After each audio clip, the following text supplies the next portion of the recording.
तो नमस्कार दोस्तों, आप सभी का फिर से एक बार और स्वागत है हमारे YouTube चैनल भोजपुरी पेज में। और मैं हूं आप सबका दोस्त भाई अजीत यादव। दोस्तों देखिए, आज सुबह सुबह अवधेश प्रेमी यादव जी का एक बहुत ही जबरदस्त शानदार लोकगीत रिलीज हो रहा है सोम इंटरटेनमेंट के YouTube चैनल से।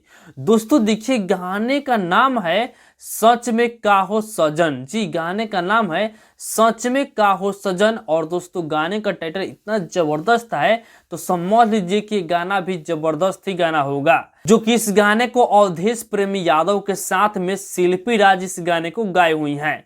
और दोस्तों बता दें कि इस गाने को राइटर थारू जी लिखे हुए हैं।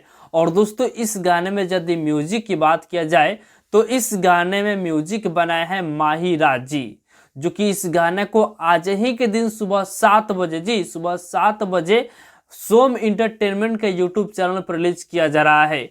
तो आप लोग तैयार हो जाइए इस गाने को सुनने के लिए। गाना बहुत ही जबरदस्त गाना है।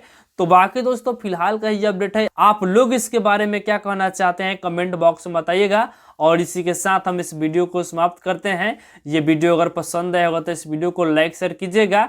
बाकी मेरे चैनल को अभी तो सब्सक्राइब नहीं किया है तो सब्सक्राइब भी कर लीजिएगा, क्योंकि इस चैनल पर भोजपुरी इंडस्ट्री का हर एक अपडेट सबसे पहले आपको मिलेगा।